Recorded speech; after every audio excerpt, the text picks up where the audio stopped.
What is up? Metal Gets Me High, episode 22. We got me, Al, your host, co-host Ramon and Brad, and a very special guest, the one, the only Alexander Jones of Undeath. What is up, man? Not much, bro. How you doing? We're good. We all just worked today, just got off, and we get to finally talk some metal. Oh, yeah. Hell Nerd yeah, out a sounds little good to bit. me. Well, Nice. I want to start by saying congratulations for three things. A, you guys released arguably the best metal album of the year. Definitely mine so far. Thank you. B, fucking the tour you guys just announced, 200 stab wounds, phobophilic enforced, like, god damn. And then the third thing, congratulations to being a fan of the best team in the NFL, the Buffalo Bills. Which is something that nobody could say to you with a straight face until like 3 years ago. Straight up. The power of having, arguably the best player in the planet on your team. It helps a lot. Yeah, I mean, like let's be perfectly honest. Like he is the offense on that team, which scares me a little bit. But at the same time, I mean, like I've seen how far the bottom goes with that franchise, so I'll fucking take it. You got JP Losman days and Trent Edwards. The list goes on and on. So I got you, man. Nathan Peterman. Peterman. Oh my god, dude. He had a 0.0 passing rating at one point. It was just pathetic. And I'm on the opposite end of the spectrum. I'm a fan of the team you guys played this week, the Pittsburgh Steelers, and this is the first season. Like you could ask Brad, every year I'm like, dude, the Steelers winning the Super Bowl. I'm at the point where I'm like, dude, I am for the first time a fan of the worst team in the NFL. And I know we're going to get a spanking this week. You guys you're not the Falcons. Like, you're not the worst team this season. I mean, they've been pretty good so far, surprisingly. I mean, the team that give us a run for the money is the Texans, but somehow we would lose to the Texans. I promise you that. Yeah, the Texans are... I stand corrected. The Texans are still winless, right? Yes. Yeah. 0-2-1. Yeah, so like they are literally the worst team in the league. Definitely. So it could always be worse. Yeah, you're not wrong about that. Have you, by any chance, ever jumped through a table? No, I haven't. I want to, but I don't know, man. Like, the people who do that shit are just on another level of tailgating, like one that I don't think I can access yet. You know, when me and my girlfriend go, it's like we'll get drunk and like we'll like party and shit, but not to that level. Like those are the people that are there. If it's like a 1 o'clock game, they're there at like 8 in the morning, and they're there all day. Yeah, and they're like fucking buckled by like 10 a.m. and then they're like jumping through tables. Like I'm not at that level, but I respect it. That's always been the thing I've loved about the Bills. That's the first thing I think of. I'm like, oh, crazy people jumping through a table in 20-degree weather. That's fandom right there. Yeah, people don't. I mean, it's good that you put respect on it because like people don't get it because like. Like there are other NFL fan bases out there that can get rowdy. Like obviously the Eagles and most like Philly sports teams have a reputation of being rowdy and shit, but they still live in like, you know, a major metropolitan area. Like Philadelphia, despite all of its shortcomings, is still like a huge city with lots of stuff. Buffalo is not that big. Like Buffalo population, I don't think it breaks 400,000. Like there's Damn. And when you drive around downtown, like there's shit to do. Like I love Buffalo, but it's just like once you get on the outskirts, it's such a bleak and destitute place. Like people don't understand unless you spend time there. Like you have no choice but to jump through tables. You got to create some excitement, Right? Like if you're from this like frozen hellscape, like you gotta cope with it somehow. Give me a couple brews and give me a table. Let's have some fun. Yes. Table and 10 Coors Light. I'm going right through a table. It's like when people try to say that other fan bases are rowdier. I'm like, yeah, maybe they're like rowdier, but they're definitely not drunker. No. Oh yeah. No shot. See, we're California natives, and the Raiders obviously used to be like our, one of our close teams, and they're crazy, but you're right. They're definitely not drunk. They're just nuts. They're They A just just whole like to different fight level of each other. nutty. Yeah, there's like there's a level of destitute that you have to reach first before you can really like access that plane of drunkenness. And you know what? I like that you say that because we're in California, so we get good weather pretty much every day. But I've asked people in bands who we've had on, and the people from the like I'll be like, "What do you think is the reason for the thriving metal scene? Let's say in New York or Ohio," and they're like, "It's fucking depressing here. That's what." And I'm like, it's Yeah. "Damn, cold and like depressing. I don't know what that's about, man."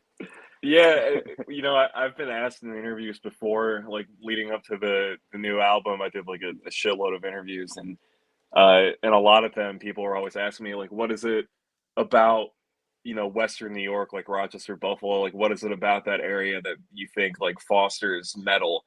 And I didn't know how to answer it at first because I didn't really know if there was an answer. But the more I thought about it, the more I realized like it's just like the only thing to do.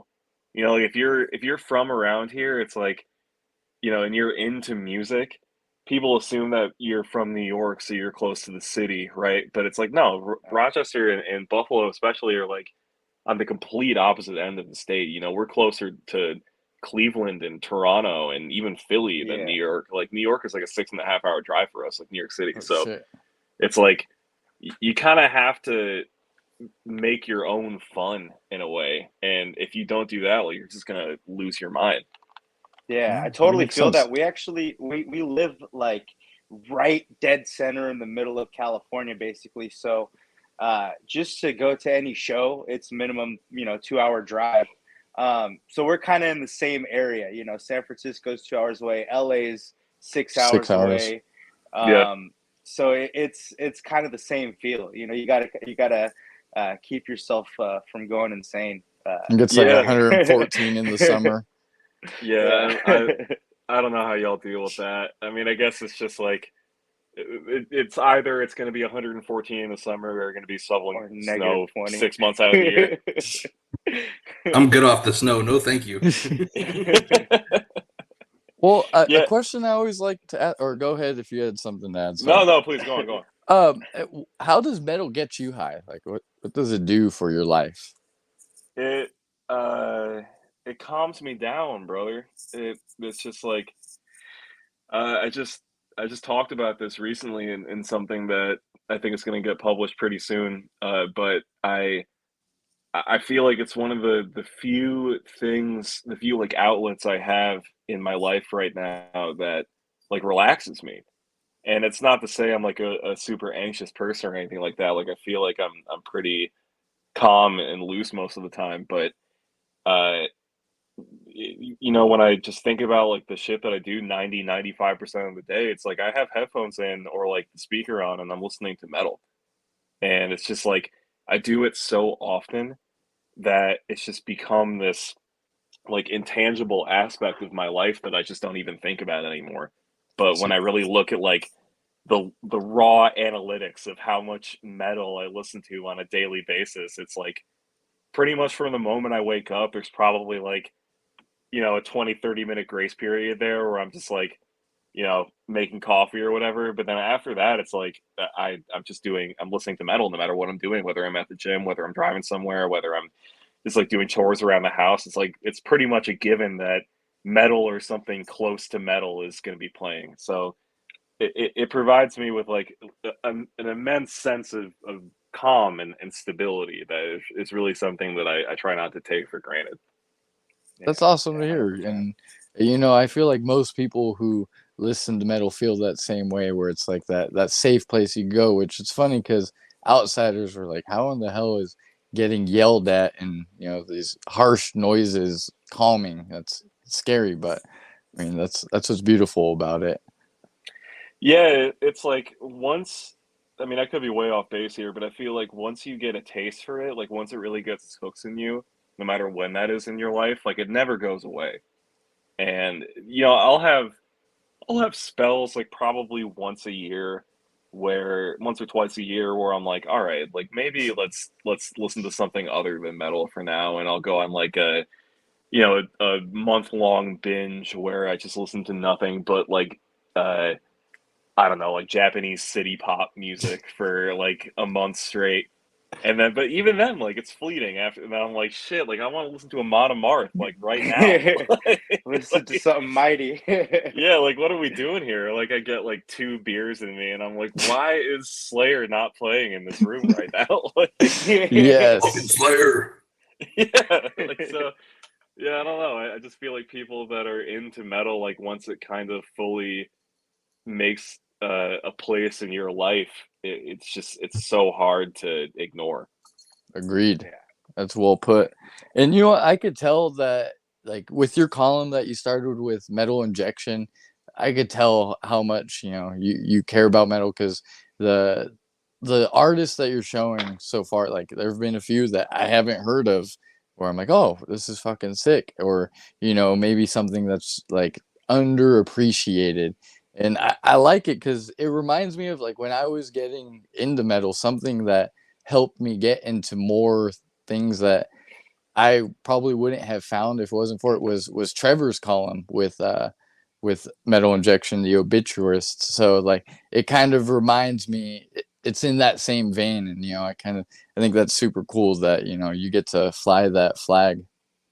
Yeah, that's awesome, man. And I definitely like really appreciate the comparison to Trevor. I mean, like the obituarist was huge. Like I loved that he did that. I loved that eventually he like consolidated it into a playlist. Like that was just awesome Yep, to like I forget if it was like a bi-weekly or a monthly thing, but whenever he would publish that, it was like Christmas morning because I agreed. would just go on and see that he published that, and all of a sudden I had like 60 new bands to check out because he just like was so keenly aware of everything that was going on in metal, and especially like underground metal. And that was huge. And I remember when he featured us, when he featured Undeath, like back when we had just put out Sentient Autolysis, our second demo, and he was like the first really big like public champion of our band, and that was huge. Like the group chat was just on fire that day. We couldn't believe, like, holy shit, like Trevor from Black Dahlia knows who our band is, and he's like telling people to listen to us. Like that was crazy. So I really like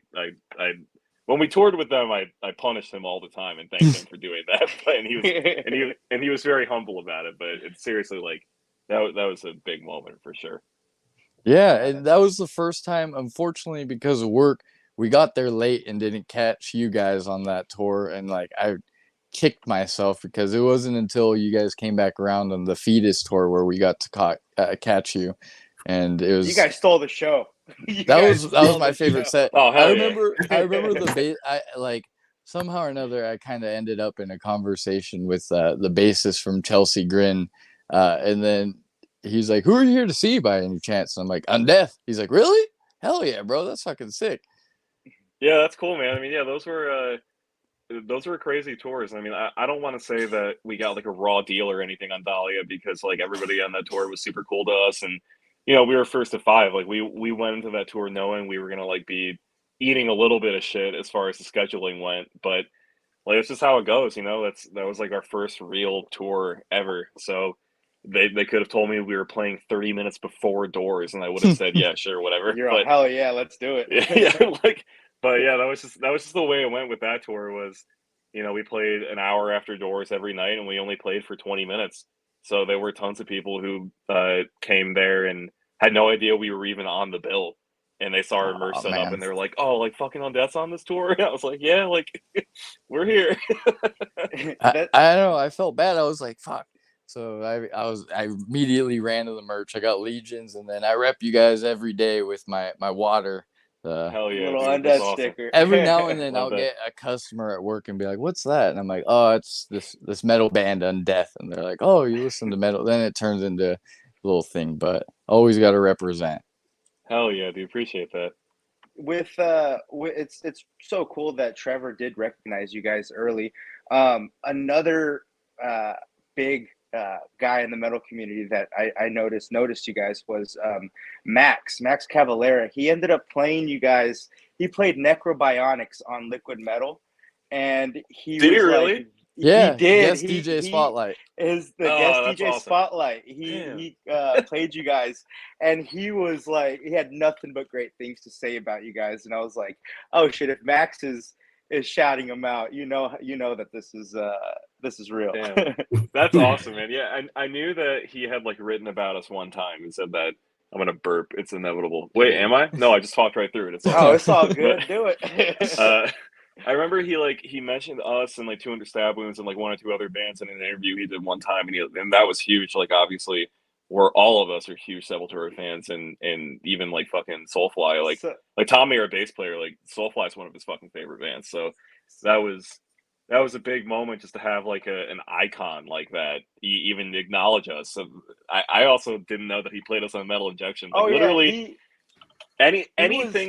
anytime that guy mentions us, it's gonna make my day. So thank you. Yeah, he was like, I think he said something along the lines of, man, I'm pissed that I didn't think of this song beforehand. Like, he's like, this is Necrobionics. I was like, oh, dude, this is fucking great. Dude, I'm pissed I didn't think of fucking Inner Self. And you know what? They put out a banger. This album that came out this year. I was thoroughly impressed. I was like, damn, Max has been in the game for this long, and he's still putting out. Old man still metal. got it. I'm trying to go see the Cavalera tour that he's doing, where he's playing like Beneath the Remains and Arise. I think it's I want to go check that out. That's a sick show. And then of course our buddy that we just had last week, the Butcher, he's been playing you guys a lot, and that's I just love seeing it because I don't feel like death metal gets enough of the coverage of metal that maybe like some of this core stuff gets. So I just love seeing it. Yeah, man. I mean, it's awesome, and it's never ever anything that we take for granted. Like I'm aware that the kind of metal that we make, and even more specifically, like the kind of death metal that we make, is so not typically what like your average metal listener is going to be like fully checking out. I feel like we like death metal already is like a tough sell for people, but like the kind of death metal that we make is just so like indebted to the classics, and it's so of a specific. Yeah, it's like it's well, thanks. Yeah. It's like it's fun sound. Yeah, it's like of such a specific style that I feel like a lot of people are expecting something else almost. So like any praise, any publicity that we get that's positive is huge, and especially when it comes from people that we admire, like Max Cavalera. Like can't say enough things about how that guy's music influenced my life personally. Like how massive an influence Sepultura was. That just it completely flabbergasted me that he even knows who my band is, and I still think if I ever like met him, I would be starstruck. And Sean too. Like Sean is the fucking man. Like he came out to see us in Long Island. Yeah, he's a wild man. Like that dude is crazy, and he's been riding for us like ever since the new album dropped. He premiered the first single. Like he plays us all the fucking time. Like he's always just like hitting us up on Instagram and shit. Like he's just a real ass dude, and I love him, and I love every chance I get to see him. So the fact that cool people like that have anything positive to say about our band is something that I don't take lightly. That's good to hear. Is he the one that so you guys did a liquid metal takeover, if I'm not mistaken, right? Is he the one that kind of got that all set up? Because I heard that, I was like, oh shit, that's so cool that you guys had a chance to do that. Yeah, he's hooked us up on a lot of stuff like that. Like he offered to premiere Rise from the Grave, and then we did like the liquid metal takeover, and then he got us linked up with them, and we did like a I don't know what you would call it, but it was like a virtual concert thing where there's that burp. We recorded we tracked one of the shows that we played on the Dying Fetus tour, and then we basically just like filmed it, and we sent it to Liquid Metal, and they played the audio from the show front. Oh, now it's like 1,000 burps at once. Hey, let them out. It's all good. Don't even worry. I'm so sorry. Me and Stephen Bull from Turner Stab Wounds were burping back and forth when he was on, so it's all good. Yeah, Sean's a man. He's been very good to us. Shout out to Sean. Hell yeah. Hell yeah. Definitely shout out to him. As far as like we have a buddy who we made through this show, and his name's John. He's from Noise Dosage Media. He made that documentary this year. Yep. He's a He Buffalo native. Yeah, and I Yeah. was getting to that. He said that he actually witnessed your guys' first show. And you, his deathcore band, and then an alternative band were fighting over who was gonna headline. And he mentioned that like after you guys played, he just knew. He's like, dude, like there's something about this band. After you played that show, did you feel the same way, or are you kind of like, whoa, this is a trip? I don't know, man. I still don't even know if I feel it. It's like maybe he remembers that show a little differently than I do. But I don't really feel like we were fighting for the headlining spot. I feel No, like he we said always. they were arguing against, like, no, you headline, no, you Oh, headline. yeah, Fighting that's way, against it, I should have said. that's way more likely. I think we like didn't think that we were worthy of headlining. But yeah, I mean that was a fun ass show. I remember that vividly, and I remember the band that I was in before Undeath was a band called Druce, and it was like very kind of depressing, like screamo music type stuff, like not Okay. at all like the party vibe that Undeath kind of has. So Yeah. I remember like I had just played what ended up being like the last Druce show, maybe like 2 or 3 weeks before the first Undeath show, and or maybe it was longer than that, maybe like a month and a half, but it wasn't that long. But that show, like every other Drew show, pretty much, was like a lot of people standing there like this, and like just looking at the ground or looking at their phones or like looking at the ceiling, like just doing anything other than interacting with the Watching band. you guys. Yeah. Yeah, and like that's just how it was. And then I remember even the first Undeath show when it was just me, Kyle, one of our guitar players, and Matt, our drummer. We were just a three-piece for like the first year and a half of the band. I even remember like the vibe at that show was so good because Okay. it was like the circumstances weren't incredible. Like it was at the Bug Jar, which is like I love the Bug Jar, but it is just kind of like a divey club here in Rochester. Maybe it holds like 150 people. And turnout wasn't like spectacular. There was probably maybe 40 people there, and it was us, John's band, and one other band.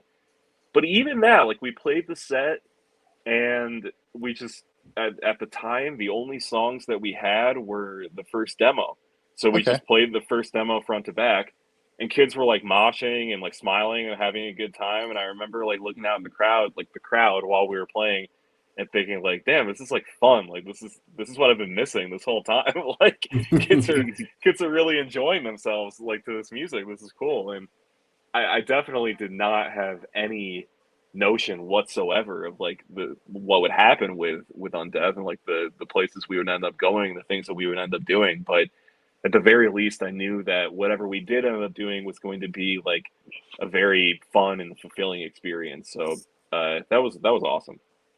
That's cool to hear. Hell yeah. And it shows, I feel like your music is fun. Seeing you live, we went to the Roseville show, and I remember you like during one of the songs, you're like, listen to this riff. And I was like, that's fucking sick. I've never heard somebody do that. And I love I'm the always just originality. saying. I'm always That's saying what made dumb me a shit on fan right stage. there. It was that specific moment. I'm like, I need to go to the merch booth and buy this fucking hat right now. Yeah, You're just I pointing get. your guitar, it's like, listen to this fucking riff right here. How could you not fucking like this? Or how could you not bang your head to it or something? Yeah, like that's what it was. I mean, that was the story of that tour. And again, like I'm not complaining. Like we knew exactly what we signed up for, right? It was like we got offered a Dying Fetus tour, and we said, yeah, like obviously Yeah. we're going to be there. Of Like we love course. Fetus, but it was the same shit. It was like we were first to five. We played hour, sometimes 30 minutes after doors. We got like a 25-minute slot. So it wasn't like amazing circumstances, and most of the people that showed up for that tour were there to see Dying Fetus and Chelsea Grin. So if they did find themselves in the room while they were playing, chances are most of the audience was like, "What is this? Like what? Like holy fuck! There's still 3 bands after this until Dying Fetus plays. Like I don't have enough money for beer." But like and like we knew that we weren't like bitter about that at all. It's just like it was a insanely fun tour the entire time. But yeah, like I just I can't help myself when it comes to just like saying dumb shit on stage. Like I've never been. It makes the show, man. It makes the show. Well, that's good. It's That's good. I mean, authentic, you know. It is. yeah, like I've never been like a, yo, what the fuck is up, motherfuckers? Like get in this pit, you fucking pussy. Like was never. I've never. I can't be that guy, and like even if I Yeah. tried to be that guy, I would just like bust up laughing right afterwards. And I would be like, that shit was stupid. Like why did I say that? Yeah, well, you guys, man. I can't. I bet you it was so tough to follow. At least for that show, you guys fucking blew the doors off of the place, and Yeah, I for remember sure. looking at these guys and being like, I don't know how anybody's gonna follow that. Just That's awesome. you guys fucking killed it. Yeah, that was. A cool I didn't show. quite know about you guys at that point. You know, these guys are a little delved deeper than I do. And the whole time before the show, Ramon's like, "We can't fucking be late. We can't fucking be late." He's just like Damn. pressing me. And I'm That's glad sick, that bro. we were there as soon as the doors opened to catch you guys, because, like he said, you guys blew the fucking doors off the place. That's sick, dude. Yeah, thank you. I mean, that was a fun show. I remember I got really high at that show. What is it like? Welcome to California, being, sir. What is it like being on stage blasted? Because I can't even imagine that, man. I try not to be these days. I mean, I'm still guilty from time to time. Like I remember at that show. So there's two gold fields, right? There's one There's in a Sacramento that you guys are playing with 200. 200. There's Yeah. a Rose, or is it Roseville? Yeah, the Roseville one. Outskirts of Sacramento. Yeah, so you guys played Yeah. at the Roseville one when we saw Because it. I know Frozen Soul went to the wrong gold fields before. Oh, shit. that Okay. show. We almost. I had the directions to the Sacramento one until they told me At it's first, in yeah. Roseville. But yeah, I mean, to answer your question, I mean, I remember at that show in particular, like we played the set, and then I went downstairs to like the green room area, and somebody had like a huge blunt, and we just like me and Kyle and Matt like just got so high, and then we went outside, and it was like a little bit later in the evening, and they were setting up like internet cables or like telephone cables like somewhere off in the distance, and they had like drones working on it. So there was all these like flashing lights in the sky, but they were just like hovering in the air. And Kyle and I were so fucking tripped out. We were like, dude, there's fucking aliens out here, bro. But yeah, I mean, I try not to be like too fucked up on stage. Like when I do, it's just like I know that as long as I'm not like blackout, I can still pull it together enough to like put on a performance and do my job and like have a good show. But the thing about it for me, like the reason that I try not to be like drunk at all on stage is that when I go back, if the show is like filmed or recorded or whatever, and I watch it or I listen to it, even if nobody else can tell, like I can fucking You tell. can tell Okay. when And- you've had something. Yeah. And it's so hard to watch. Like the last time I got really drunk before a show was the record release show that we did, and you're welcome to watch the video. It's on YouTube. We did. I'll check it out. We did our "It's Time to Rise from the Grave" album release show at the Bug Jar back in April, and it was us, and it was like a crazy fucking show. It was like us and Eternal Bleeding, Afterbirth, Mutil Hatred, and Deal with God. And I had been like stressing about the show for months. Like it took so long to come together. It took so long to like promote. And then finally, like the day the show comes around, it looks like it's like pre-sales were really good. And I wasn't expecting that because like even for us, like who were like a Rochester band and we have friends here, like Rochester's a notoriously hard place to like play in because people are broke. So they don't really want to like go to shows and spend money. But like pre-sale tickets were way better than what we expected. And then at the show, like 2 hours in, like I think by the time Mutilation was playing, like it was sold out. Oh, hell yeah. And I was just so relieved and I was so pumped that I just got tanked. And I like forgot that I was playing pretty much. I was like, this is so sick. It's like our album release party. And then Kyle's like setting up and I'm like, what's going on? You're like, It's like, shit, what songs we playing? Yeah, it's like, oh shit, like we gotta play for like an hour right now. Like, holy fuck. And like everybody I talk to when they're like, yo, I was at the release show, that was sick. I'm like, I have to apologize. I'm like, yeah, I was wasted. And Yeah, they're always like surprised. Like they're like, nah, bro, like that was sick. You guys were great. But when I watch the video, I'm like talking You're in like, between oh, God, songs, I and I'm can't. like slurring and shit, and I'm like, oh fuck, like I can't do this again. You know what the good news is? Is that's not as embarrassing as I heard a story of Josta one time going on stage with Slayer and singing Angel of Death while Slayer was playing Raining Blood. So, I mean, if a legend like that could recover from doing something like that, I mean, you're he's good, man. Josta, like he He gets a is. pass. Like, yeah, I like, I've fucked up a couple times. So like, I've been drunk enough on stage before that I've like forgotten lyrics, or like forgotten like, or like announced like the wrong song before we play. Like that's happened 5 or 6 times at least. Like it just it goes with the territory, especially when like you've been driving all day in a van, and then you get to the venue and you're just like tired and you're sore from the night before, and then you roll up and it's like, oh, there's a case of PBR here, and like this is free. Like we can just have this. It's like You're cool. obviously you're gonna drink it as fast as possible. You gotta So it's numb like, the fucking neck. yeah, exactly. You also got to drink it before people realize they're giving you free beer. So it's like, Fair point. so it's like it goes with the territory. But yeah, these days especially, I try to keep it a little bit more buttoned up before the set. But then after the set, I mean, anything goes. Okay. Hell That's yeah. good to Good, know. because we got a little care package coming when you guys come to town. Yeah, we Let's got you. fucking go. Hell yeah. We're gonna send you to 420 fucking outer friendly. space. We'll get you that Cali weed. We played it. That's awesome, dude. Yeah, I'm looking forward to that. We just played on the Fetus tour. We played a show in Mesa, in Arizona, and this dude brought this like blunt filled with keef that was like wrapped in wax, Oh. and it was like me and Kyle, like me and Jared smoked it like right before we got in the van to drive to the next show, and it was like a 5-hour overnight drive, or like a 6-hour overnight drive. So like I knew I wasn't driving it, so I hit this blunt. Whenever I got in the van, I was like, I'm kind of tired, and I closed my eyes and I woke up, and we were just in the next city. Oh, that's probably exciting. I'm sure there's Yeah, some, it's some like miserable good. runs. Yeah, that's like I skipped it. Some good rest right there. Yeah, it was awesome. Oh shit, that's And, hilarious. and you mentioned earlier that you were like in a more screamo band.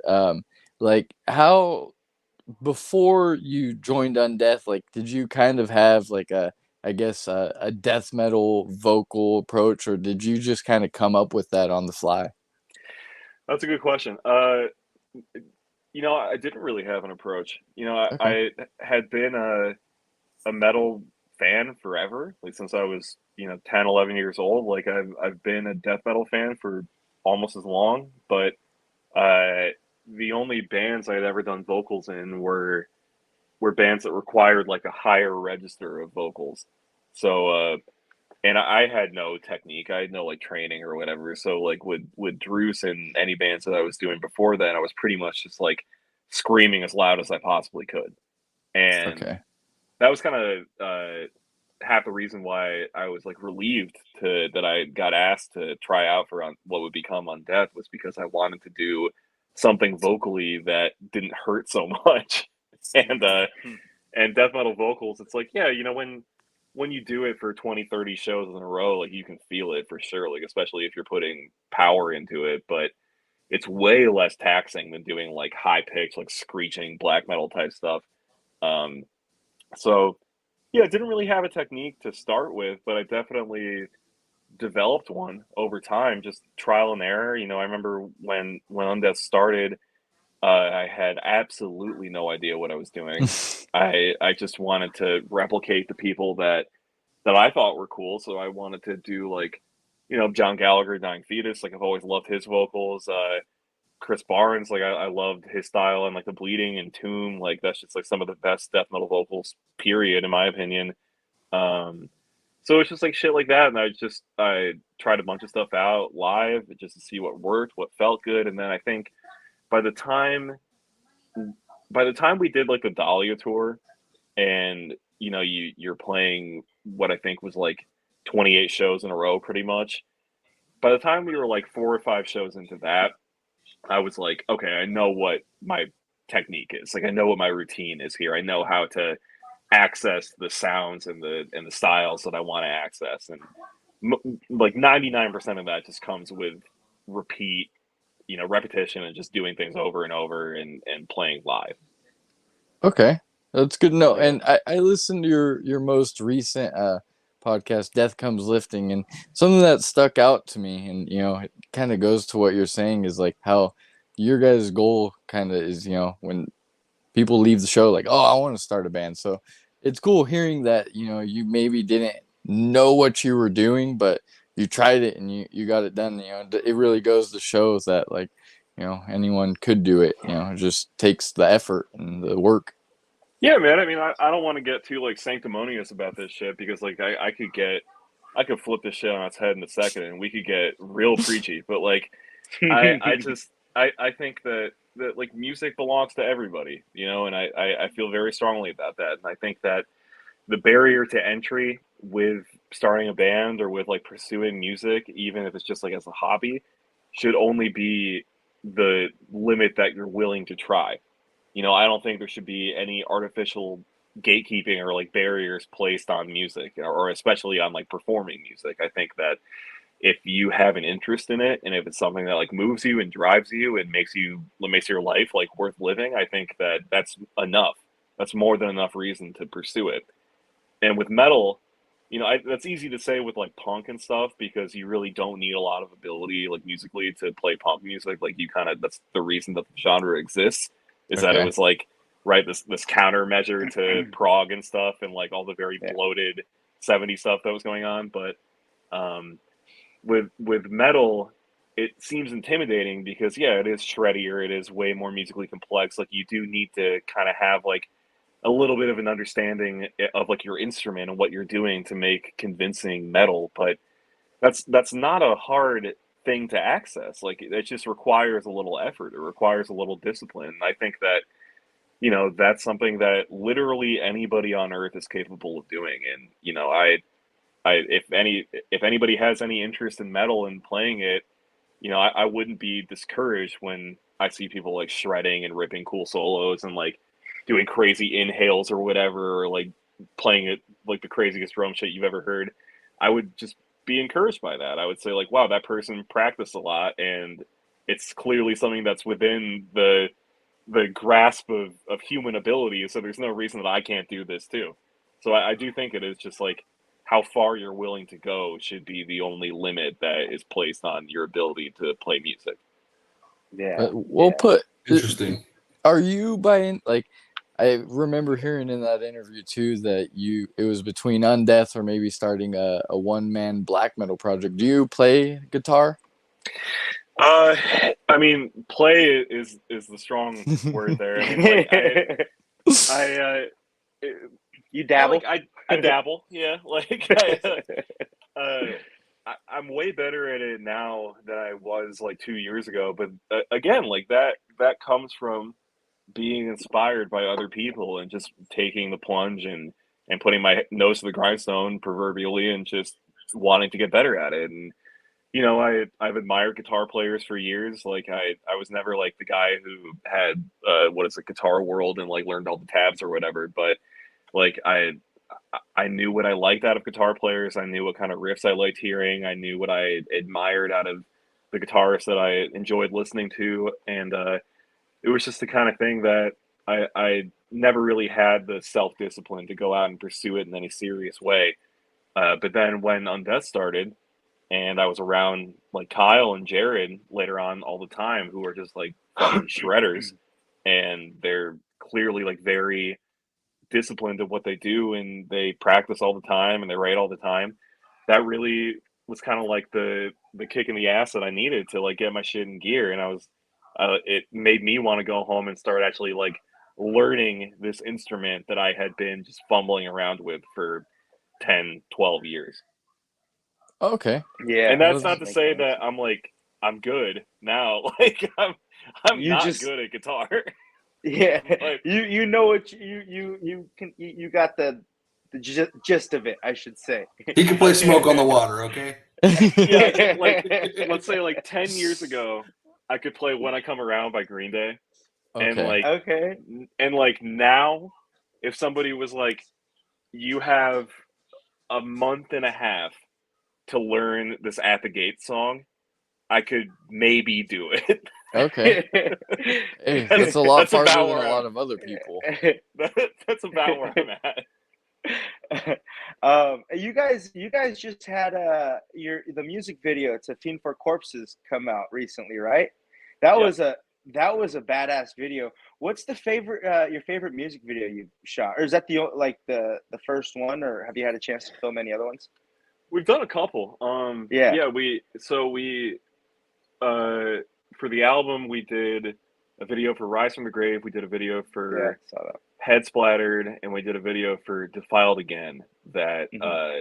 Eric Easterday shot all of Hmm. those, and he also shot the Feed for Corpses video. And then we did a video for Necrobionics too, but that was more like just Doom, like people playing Doom, and we just recorded it and released that as a video pretty much. Um, but if I had a favorite, I mean, I don't know, like I love working with Eric. Like Eric is the homie. He's so fucking cool. He's so easy to work with, and I don't know, like he's really good at hearing what our vision is for the song or for the video, and then like adapting it in his own way and kind of like uh, putting the things on screen that we're trying to articulate, and then he's able to like get it there. So I've always loved that about him. He can really like read between the lines. If I had a favorite one of those, it's probably the Defiled Again video, Okay. and it's for very selfish reasons. Like I I love how it came out, like aesthetically. I think it looks really cool. Or we were kind of trying to do this homage to the Napalm Death Plague Rages video. Okay. So that was like what we were going for artistically. But the reason that I love it is because that day that we shot it was just really fun. Because I don't know what possessed us to do this, but we bought like a handle of Hennessy, Oh hell yeah! Not the Hennessy. which is You guys fight like afterwards or so. what? Yeah, it was just like it was so off brand for Undeath because we're like the band that hates spending more than $20 on anything. But we were just like, dude, let's buy some Hennessy. Like, wouldn't that be such a funny bit if we just like had all this Hennessy lying around? So we were like, we filmed it in the practice space and we were shooting it, and like one person would go and do like their shots, and then everybody else would just be like standing behind Eric while he's filming, just like pulling Hennessy. Pulling so, Hennessy. like that, it was just a fun ass day. I think we got like Little Caesars too. Like it was just, Oh, Hennessy you know, and Little Caesars is the yeah, fucking it's ultimate like, combo. What a combo. yeah, it's like high class, low class simultaneously. But yeah, it was just it was just cool. Yeah, but I love that video. I love how it turned out. Oh, that's awesome. Yeah, I've had a chance to watch a couple from the latest um, album, and yeah, you guys nail it. Like in the one just I said, "Feeding for Corpses" right off the top of my head. That's the first one that came up, because you guys shot in the beginning. Like there's an intro. You guys shot in like a cemetery that's over buried or something like that. I was like, that's a really cool story. I wonder how they chose something like that. That was Eric. I mean, Okay. we were in Louisville anyway because we were doing 4 shows with Madball, and we were just out there, and we were staying at our manager's house for like 3 days before the tour started. And Eric, who he lives in Louisville. I don't mean to dox him, but yeah, I mean if you want to go kill Eric, like he's just wander around Louisville for a while. But, he he just like alerted us to the cemetery. He was like, yeah, there. I know you guys, because we were trying to do a new video for Fiend, and he was saying like, yeah, there's this crazy cemetery out here that was built to. I forgot what it says in the video, but it's like it was built to house like 30,000 corpses, and it has like 170,000 in it. Like it's Jesus just Christ. Jesus. and like the people who operated the cemetery just didn't give a fuck back in the day. They would just like dump bodies on top of bodies on top of bodies. Like there's just no rhyme or reason to it. And like yeah, it's like I think like the FBI or somebody did like an investigation of the cemetery at one point and found just all of this crazy mismanagement with how like Shit. how the corpses were being preserved and like how the burials worked, and it was just like the perfect spot for us to go and do a video. And like when you actually go there physically, it's kind of a scary place. Like It's an eerie feeling. yeah, it's like it's not really in a great part of town, and so Okay. you're already like kind of on edge, and then like you get there and it's just like so overgrown, like no one's taking care of it, and it's just like the vibe is just there to I thought it shoot a was metal abandoned. video. It's I don't know if it's abandoned or not, but watching the video, I'm like, oh shit, this is like an abandoned cemetery. But I think yeah, it's that's like just nuts. I think like technically like on the books there are still people that come by and like like cut the grass every now and then, but clearly like when we were there nobody had been there for, I would guess, months. Like it Months. was very disheveled. I mean, what better place to shoot a death metal music video? So It was perfect. that's awesome. What is it like for you, like to see people react to your art, whether in person or just online? It's awesome. I can't like begin to express how much it means to me. I know it sounds like kind of a cop out, but it's true. Like I've been speaking from personal experience. Like I've been in bands of various stripes for over a decade at this point. Just like whether it's like bedroom projects or bands that I was actually trying to like get out on the road and like make some kind of impact with. So I've been hammering away at this shit forever. So the fact that Undeath has kind of like struck a nerve with people to any degree, the fact that our music means enough to people and they enjoy it enough that they want to like go to a show and like talk to us and like hang out with us and et cetera, et cetera. Like it's something I'll never take for granted because this is the kind of shit that I've been wanting to happen in some degree since I was like a kid. So it means everything. That's Oh yeah. cool. And like every time I've heard you talk, you're a very humble dude, and I think that's cool that like, you everybody we've talked to so far, it's like, oh shoot, like this is just a normal person like us, you know what I mean? And it's like before we even started this, we didn't know what we're getting into. We're like, dude, this is so cool that everyone's just so chill and like, they love their art and they love the people who enjoy their art. It's so refreshing. That's awesome, man. Yeah, I mean, you got it, and I think most people who play metal like for a living, who tour and do all the things that you got to do to like make any kind of a career out of doing this, know like how low the lows are. So the fact that anybody cares at any point is something that you just like hold on to, and because everybody like whether like even if your band is having like a moment in the sun at like right now, you remember how it felt 3 or 4 years ago or whatever when you were playing to like four kids in a basement. So like, and you know that you could go back there at any time. Like all like one day you could wake up and all of a sudden all the kids who like death metal suddenly decided that they like EDM now instead. So they're like yeah, like that was just some shit I was into when I was 24, but now I'm into like real mature music like dance hall or whatever. And so and then you're back to the basement. So it's just like it's the way she goes. So you got to just be grateful for any and all opportunities that come your way. Hell yeah! Who Awesome. influenced you to make music? Oh man, that's a good question. I don't know if it was any one person. I mean, Or a band or anybody like in particular? yeah, I mean, band wise, Fugazi was at like the very top of my list. I loved Ian Mackay growing up. I mean, I was never really like straight edge growing up, but I loved just his outlook and the way that Discord, like his label, I love that how he operated with that, and I loved Fugazi's touring ethos. Like I loved how all of their shows were like $5, and they were all ages, and everything was pretty much like as accessible as you could possibly and feasibly make it, and that was huge. They had this very like disciplined, almost like monastic way to music and performance, and there were things about them that I didn't necessarily like always completely understand, like the very staunch no moshing, no stage diving policies that they had never really like fully made sense to me, but they were like principled people, and they were people who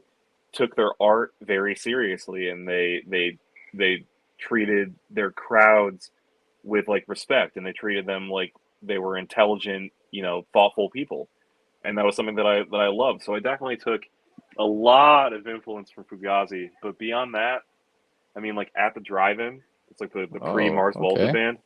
Yeah, like Yeah. that was a huge influence on me growing up. Like Cedric was and still is one of my all-time favorite frontmen. Just really knew how to command an audience. So like just a fucking live wire on stage. Always loved watching him play. Um, and again, that was another band that, and I think they took a lot of influence from Fugazi. So it was kind of just like one step removed, but they were very dedicated to their craft, and they were very dedicated to keeping their music accessible for people, and I loved that about them. So those are massive influences on me as far as like making me want to be in a band myself. That's Cool, sick, that's because sick. I would not expect those answers at the drive-in in Fugazi. So you would think, obviously you don't want to like make assumptions, but I would think, Cannibal Corpse or something like that. But I like that it's something more left field, and that's what's cool about heavier music is it's a journey. It's most people don't start off listening to Dying Fetus, as I always say. You Yeah, get there. yeah, and it's like and shit like Cannibal and Fetus and Morbid Angel and Cryptopsy, like all that stuff came later, and by the time, and those are all bands that were massively influential to me in different ways, obviously, but by the time I was like acquainted with those bands and like getting really into them and discovering that I really liked extreme metal, I already had this like punk hardcore like Fugazi ethos in my brain. So everything that I discovered and everything that I kind of learned that I liked after the fact was done like through this perception.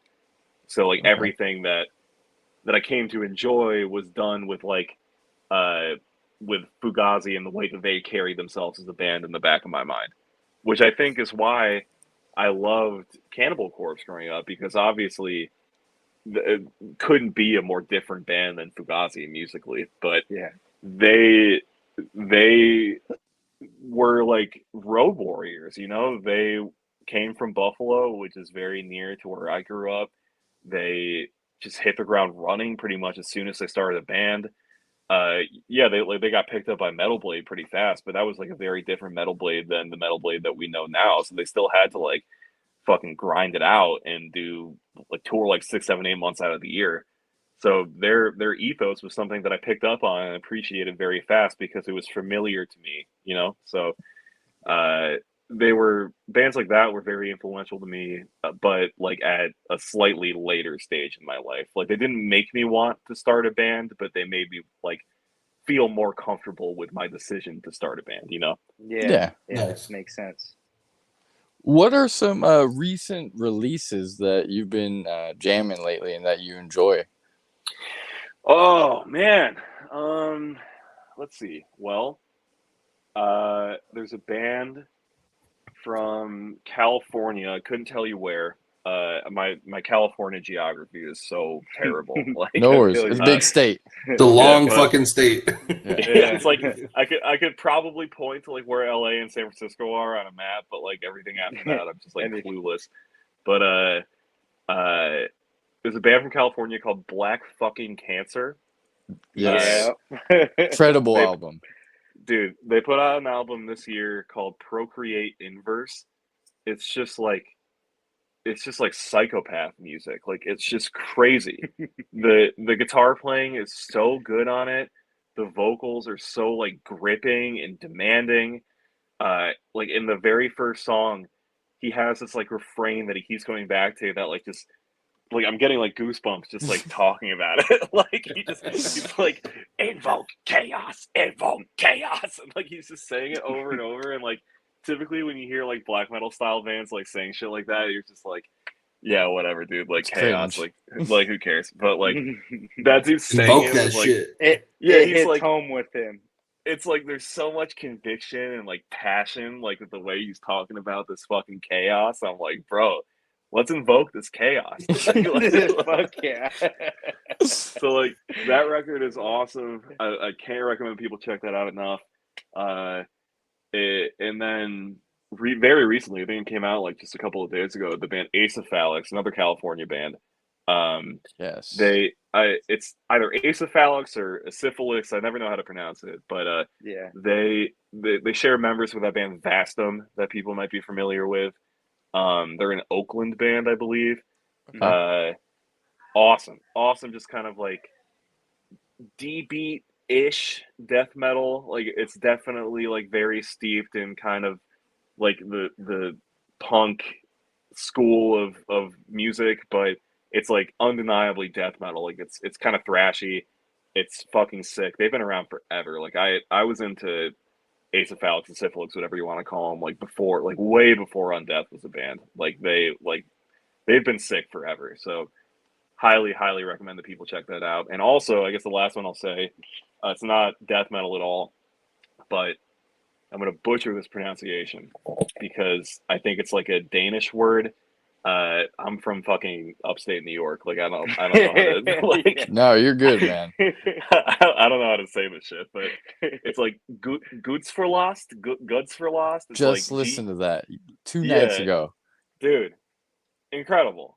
It's I love like the mission statement. That's cool. yes, it's Yeah. like it's so beautiful, and it's like not a term, not an adjective that you would typically use to describe like a black metal album, but the album's called Friendship, Love, and War. It's way easier to say Yeah. than Goods for Lost. But it's like aesthetically, like production wise, it's like lo-fi black metal all the way Mm-hmm. through. But the dude, I'm pretty sure it's a solo project or it's like one or two people, but um, crazy like trad metal riffing all the way through it, like tons of just awesome like heavy metal galloping riffs, crazy solos, like awesome dual guitar harmony shit. Um, and it's just like it's a really expansive, like remarkable album.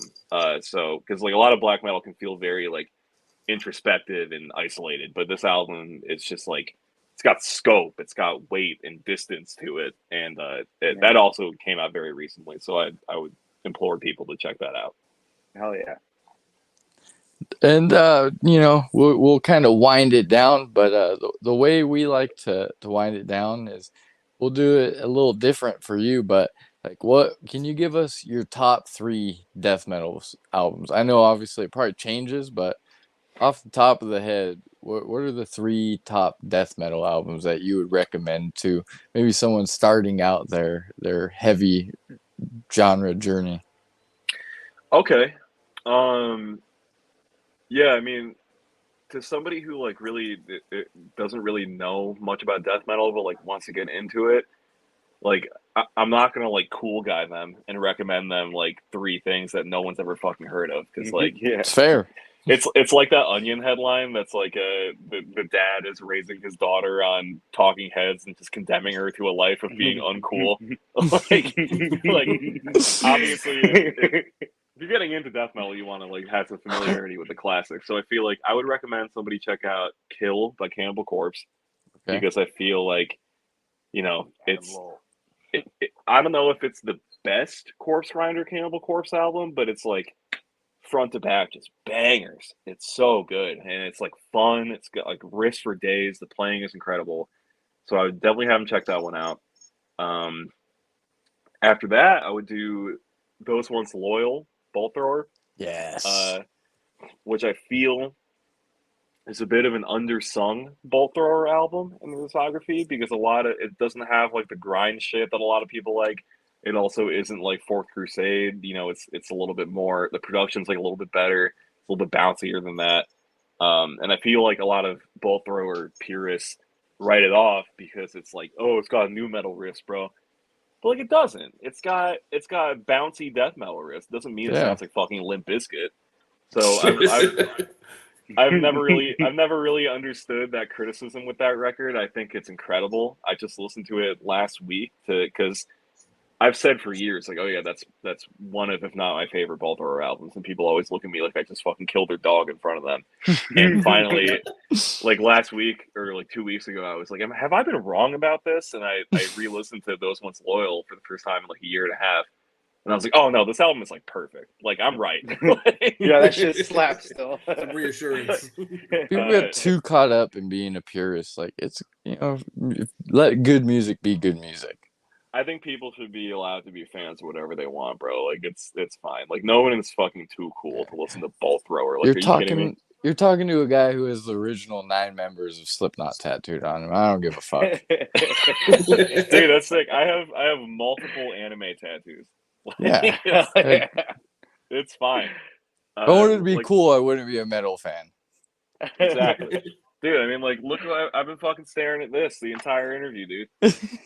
Oh, look at that. That's a good piece of stare at. I'll just get this in the frame for the rest. Yeah. So yeah, Bolt Thrower, those ones loyal for sure. And then I'm gonna get to the third album, I promise you. But like, Please, you're good. How do you listen to those ones loyal, the title track, and not just like get chills everywhere? Like it's just a great album. It's empowering. It is. It's fucking Bolt Thrower. Like I want to like it's crazy. All right, and then album 3, I was getting like misty eyed just thinking about how good that album is. And then album 3, let's go Cryptopsy, None So Vile. Oh, dude. Because it's more extreme, more like chaotic and like indecipherable than something like Bolt Thrower, especially those ones loyal. But that's like that album is pretty much the blueprint for brutal death metal. Like those bass lines. The bass lines are incredible. I'll get this out of the way. Like it's starting to distract me. Like the bass lines, the vocals, the riffs, like everything is just like on another fucking level of just like brutality and technicality, and beyond that, like when you start looking beneath the surface with that record, it's like the songwriting is just pristine. Like it seems like they're just playing nonsense, but then they like lock into a groove, and then they go back to like the same nonsense, and it's like they clearly knew exactly what they were doing at all times with that record. So it's a killer death metal album, and it's one that is a classic for a reason. You know, I think that has limitless replayability. So Kill, None So Vile, those ones loyal would be my 3. Like it, and yeah. they're also different list. from each other, so I think that's cool because like there's 3 different directions, and you're bound to enjoy one of them. I feel like if not all 3, and I love None So Vile, especially because a couple weeks ago I went on a little family trip with my girl, my mom, and my sister, and we went to Universal Studios, and one of my favorite things on earth is like doing normie things, wearing metal merch. I'm wearing this Gatecreeper shirt where it's like 6 or 7 demons cutting open a body. So I'm like, all right, this is a shirt to wear. And I saw a guy there who was there with his significant other wearing a None So Vile shirt. And it was funny because we had a moment where we just like looked at each other and locked eyes and like shook heads like, yeah, you know what's up. Hell You know what's up, brother. You know what the fuck's Dude, going on. That's like the best shit in the world, but it's also like it can bite you in the ass because sometimes you're out in public and you see somebody who like you think is wearing like a metal shirt, and then you look closer and it's like one of those Black Craft shirts. Yes. You're like, oh, fuck, shit. I thought you were wearing like some true shit, but like, nah, dude, you're just like you shop at TJ Maxx, like fuck. Oh, that's fucking great. Deals on socks, bro. Well, man, Shit. we really appreciate your time. In our description, we put a link to your guys' website. Fucking anybody listening to this, buy a T-shirt, buy a hat, buy a goddamn ticket to the Slave to the Grave. I can't wait to get that shirt. That's I'm ready, man. December 5th can't come any quicker. Fuck, it's in December. What the hell? Yeah. And hopefully we could we'll give you a care package, and hopefully we could burn one down and fucking have a good time, man. Fuck yeah, bro. We're easy to find. Don't be a stranger. For sure. Well, we actually yeah. talked to you for a little at the show. What made me talk to you is I was wearing my Emperor Into the Night Side Eclipse shirt. You're wearing remember. yours. I was wearing the black one. You had the white one. I was like, dude, you're my fucking shirt brother right now. I was like, that guy has great taste. That's what I was Hell thinking. yeah. So I'm glad it went both ways. Well, Brad, you want to get the plugs and then we're good. Yeah, absolutely. Alex, thanks for joining the show, man. Everyone, please go check out It's Time, ... to Rise from the Grave. Fucking killer album. And also, just again, thank you, Alex, for joining. It was super fun. Check out me and Al every Wednesday for the Crooks and Books podcast. We also like to support our local excuse me, I can't even talk. Our No Fun League, the NFL, as we try to crack the book. And go Bills, huh? Go fucking Bills, baby. Fuck yeah. Oh, man.